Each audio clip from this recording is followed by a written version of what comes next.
ऐसे है जी, 3 साल से लगभग 3 साल से हम डिमांड करते आ गए हैं। 3 साल से, उससे पहले लिखित में दे चुके हैं भाई जितनी कच्चा वाटर की केबल है, एक्स्ट्रा फालतू की केबल वो हटाई जाए।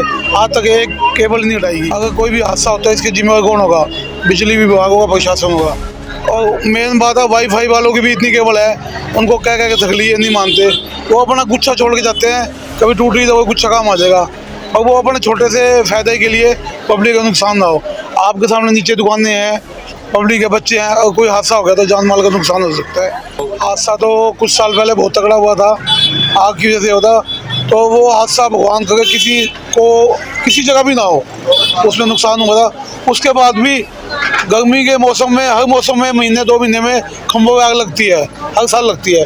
कभी इस खंभे में आग लगेगी, अब कभी वो सामने वाला खंभा देख लीजिए, आप आगे वाला खंभा भी देख लीजिए, हर खंभे में आग लगती है, नुकसान होता है। सबसे बड़ा नुकसान तब ये होता है कि हल्का सा भी हाहाकार मचते हैं ना, कस्टमर सारे चले जाते हैं बाजार से, और बाजार सारी हो जाती है खाली, और कस्टमर दोबारा एंट्री करते हुए घबराता है। तो कई बार कंप्लेंट करे कि तारों का परमानेंट इलाज करो, वो हो नहीं पा रहा। तो सर ये जितने तार है ना, ये बहुत दिक्कत लगेगी सर। इसमें कई बार आग लग चुकी है और बड़ी मुश्किल से बुझाई है। अब जहाँ आप फायर ब्रिगेड फोन तो वो तो आते नहीं जल्दी है, बाजार में हम लोगों ने देखना पड़ता है। और सर ये आग लगती है ना, लोग बहुत भगदड़ सी मच जाती है यहाँ पे। जब भगदड़ मचती है सर, उसमें कुछ भी हो सकता है। शहर के सबसे भीड़भाड़ वाले कच्चे क्वार्टर मार्केट में बिजली के खंभों पर फैले तारों का जाल और दुकानदारों द्वारा किया गया अतिक्रमण अब किसी बड़े हादसे को न्योता दे रहा है। करीब 800 से 1000 दुकानों वाले इस बाजार में हर दिन 50,000 से ज्यादा लोग खरीदारी करने आते हैं। बाजार के 40 फुट चौड़ी सड़क पर दुकानदारों ने सामान फैलाकर रख दिया है, जिससे रास्ता संकरा हो गया है। ऊपर बिजली के उलझे तार और नीचे अतिक्रमण की वजह से अगर कोई इमरजेंसी हो जाए तो फायर ब्रिगेड जैसी सेवाओं का मौके पर पहुंच पाना मुश्किल हो जाएगा। बाजार में लगे खंभों पर न सिर्फ बिजली विभाग के तार उलझे हैं, बल्कि वाईफाई कंपनियों ने भी बेतरतीब तरीके से तार जोड़ रखे हैं। कई जगह दुकानदार इन तारों के बीच डंडे बांधकर कपड़े तक टांग देते हैं, जो खतरे को और बढ़ा देता है। गर्मी बढ़ने के साथ बाजार में स्पार्किंग की घटनाएं बढ़ रही हैं और एक छोटी सी चिंगारी भी भारी आगजनी का कारण बन सकती है। दुकानदार पिछले 3 साल से बिजली विभाग से इन तारों को हटाने की मांग कर रहे हैं, लेकिन अब तक कोई ठोस कदम नहीं उठाया गया है। वर्ष 1999 में इसी मार्केट में लगी आग में 48 लोगों की जान चली गई थी और 100 से ज्यादा लोग घायल हुए थे। इसके बावजूद अब तक प्रशासन की तरफ से कोई सख्त कार्रवाई नहीं की गई। व्यापारियों का कहना है कि प्रशासन ने हाल ही में एक मीटिंग की थी, लेकिन उसके बाद भी कोई सुधार नहीं हुआ। उन्होंने चेतावनी दी है कि अगर जल्द ही बाजार से तारों और अतिक्रमण को हटाकर सुरक्षा की व्यवस्था नहीं की गई तो वे आंदोलन करने को मजबूर होंगे। फिलहाल हम मौजूद है सोनीपत के कच्चे क्वार्टर में, और ये चौराहा है, मेन चौराहा कच्चे क्वार्टर का रहता है, जो हर एक गली को जोड़ता है। वो कोई भी गली हो कच्चे क्वार्टर की, यहाँ पर लोगों की समस्या है जो तारों को लेकर आई हुई है कि तार यहाँ पर काफ़ी हो चुके हैं, जिससे करंट लगने का खतरा रहता है, शॉर्ट सर्किट का खतरा रहता है, गर्मियों में भी शॉर्ट सर्किट का खतरा रहता है। तो यहाँ के लोगों से जान लेते हैं क्या उनको समस्याएं आई हुई हैं। हाँ जी, आपका नाम? हाँ जी, मेरा नाम हरिंदर शर्मा जी। क्या समस्या आ रही है इन तारों से आप? ये ऐसी समस्या है जी, ये वाईफाई वाले जो तार लगा रखी है इन्होंने बहुत गदर मचा रखा है। ये अपना नीचे से अंडरग्राउंड करें तो सबसे बढ़िया है। ऊपर ये लगी हुई हैं, किस बंदर यहाँ से बंदर हमारे को परेशान करते हैं। हमारे माँ बाप भाई बहन हैं, छोटे छोटे बच्चे भी हैं, उनको काटते हैं बंदर। इधर से उधर ये जाते हैं। देखो आप भी देख रहे हो कितनी वाईफाई की तारें लगी हुई हैं, या कितना जाल गिंडा हुआ है, आपने भी देखा होगा। और उधर हमारे खंबे पे जाके देखो, अगला खंबे पे हर खंबे पे ये हाल कर रखा है इन्होंने। हम इनसे बहुत परेशान हैं। तो हमारे साथ जो है कच्चे क्वार्टर के प्रधान भी मौजूद है। आज क्या आपका नाम है? राकेश चोपड़ा, प्रधान कच्चे क्वार्टर। ऐसे है जी, 3 साल से लगभग 3 साल से हम डिमांड करते आ गए हैं। 3 साल से, उससे पहले लिखित में दे चुके हैं भाई जितनी कच्चा वाटर की केबल है, एक्स्ट्रा फालतू की केबल वो हटाई जाए। आज तक एक केबल नहीं हटाई। क्या वजह तो वो जाने ना। अगर कोई भी हादसा होता है इसके जिम्मेवार कौन होगा? बिजली विभाग होगा, प्रशासन होगा। उसका उनको जवाब देना पड़ेगा।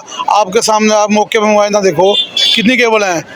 और मेन बात है वाईफाई वालों की भी इतनी केबल है, उनको कह के तकलीफ नहीं मानते। वो अपना गुच्छा छोड़ के जाते हैं, कभी टूट रही तो वो गुच्छा काम आ जाएगा। और वो अपने छोटे से फायदे के लिए पब्लिक का नुकसान ना हो। आपके सामने नीचे दुकानें हैं, पब्लिक के बच्चे हैं, और कोई हादसा हो गया तो जान माल का नुकसान हो सकता है। हम चाहते हैं नुकसान ना हो, अगर ये प्रशासन नहीं मानता फिर अपने कोई ठोस कदम उठाना पड़ेगा।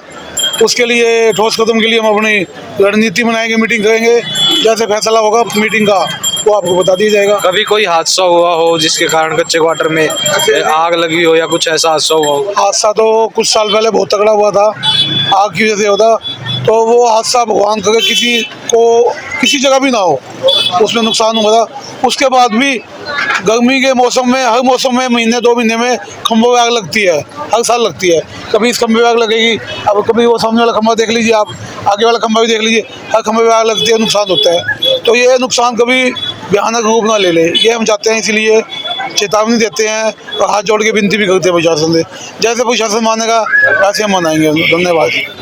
तो हमारे साथ कुछ दुकानदार और मौजूद हैं, उनसे पूछ लेते हैं। के तारों को लेकर कैसी व्यवस्था है? देखिए, बिजली की तारों की व्यवस्था के बारे में बताने से अच्छा अगर यहाँ के अधिकारी और बिजली कर्मचारी यहाँ की समस्याओं को आकर खुद देखे और खुद उस समस्या को महसूस करे तो पता चलेगा कि समस्या क्या है। आते जाते दिन भर किसी न किसी छोटे या बड़े वाहन से यहाँ बिजली की तारें टकराती है और दुर्घटना होने का भय रहता है। ज़्यादा से ज़्यादा संख्या में यहाँ पर ग्राहकों को आना जानता है। मैं बिजली विभाग के अधिकारियों को हाथ जोड़कर निवेदन करूँगा कि इस समस्या का समाधान तुरंत किया जाए ताकि किसी प्रकार की जान माल की हानि ना हो। जी, ये जो तारों की समस्या है, इनसे क्या परेशानी आ रही है? सर मेजर हादसा तो कई साल पहले हुआ था, लेकिन अब माइनर से 2 बार हो चुके हैं रिसेंटली। सबसे बड़ा नुकसान तब ये होता है कि हल्का सा भी हाहाकार मचते हैं ना, कस्टमर सारे चले जाते हैं बाजार से और बाजार सारी हो जाती है खाली और कस्टमर दोबारा एंट्री करते हुए घबराता है। तो कई बार कंप्लेंट करें कि तारों का परमानेंट इलाज करो, वो हो नहीं पा रहा, ये दिक्कत है। तो हमारे साथ कुछ और दुकानदार हैं, उनसे भी पूछ लेते हैं। जी, क्या समस्या है यार यहाँ पे? समस्या ये है चौक पे सर, ये जितने तार है ना, ये बहुत गत लगेंगे सर। इसमें कई बार आग लग चुकी है और बड़ी मुश्किल से बुझाई है। अब जहाँ आप फायर ब्रिगेड फोन है तो वो तो आते नहीं जल्दी है, बाजार में हम लोगों ने देखना पड़ता है। और सर ये आग लगती है ना, लोग बहुत भगदड़ सी मच जाती है यहाँ पे। जब भगदड़ मचती है सर, उसमें कुछ भी हो सकता है। गर्मी भी बढ़ चुकी है, गर्मी के कारण तारों आग लगती है, 2-3 बार तो लग चुकी है तारों में आग तो। और इसे बुझाने के लिए सर ये मार्केट के लोग करते हैं फिर वो, और कस्टमर में भगदड़ मच जाती है। बिजली प्रशासन से आपने बात की होगी भाई तारों को हटाओ या कुछ? तार कहाँ हटाएंगे, वो फिर वाईफाई वाले आते हैं, वो लगा जाते हैं। कभी कोई केबल कुछ भी करके, तार तो सारे जुड़े हुए हैं, आप खुद देखो यहाँ पे। इस खंभे से दुकान में भी नुकसान हुआ है। यहाँ पर ये दुकानदार जो है वो दिखा रहे हैं कुछ तारें कटी हुई हैं जो छोड़ के चले गए। आंखों में लगती है, ये आंखों में लगती है, हर किसी के आंखों में लगती है आते जाते। हकीकत में झूठ ही बोलते हैं, किसी का आग निकल जाए, किसी का कुछ हो जाए। दुकानों को नुकसान हुआ है, बड़ी मुश्किल से इस दुकान में आग लगने से बची थी ये वाली। ये दुकान में बड़े बट्टी फेंकी, कभी कुछ फेंका, फिर वहाँ से स्प्रे वो लेके आया, जब जाके आग बुझी है। तो इस तार से वहाँ से लेके वहाँ तक आग लगती है, वहाँ से आग लगी खंभे से और यहाँ तक आ जाती है वो आग। तो आप प्रशासन से क्या मांग करते सर हम ये मांग करते हैं, ये तार जितने लग रहे हैं उतना ही हटवाया जाए और थोड़ा सा साफ सुथरा होना चाहिए। हैं? तो ये हमारे साथ प्रधान जी मौजूद थे, जो कच्चे क्वार्टर के प्रधान थे, और दुकानदारों की यहाँ पर लगातार यही मांग है कि जितने भी तार के गुच्छे हैं इनको हटाया जाए। जो वाईफाई की तारें हैं इनको अच्छी तरह से सुलझा कर रखा जाए ताकि हादसों होने से बचा जा सके। बाकी ये तमाम अपडेट के लिए देखते रहिए SNA न्यूज़। अब सैनिक स्कूल, मिलिट्री स्कूल और RIMC में दाखिले का सपना होगा पूरा। प्रिंस सुखोई एकेडमी सोनीपत लेकर आया है प्रोफेशनल कोचिंग RMS, RIMC और सैनिक स्कूल के लिए। अपने शहर की हर ताजा खबर के लिए हमारे चैनल SNA न्यूज़ को सब्सक्राइब करें, लाइक करें, कमेंट करें व शेयर करें। बेल आइकन दबाना ना भूलें। हमारे अन्य सोशल मीडिया प्लेटफॉर्म्स पर भी हमें फॉलो करें।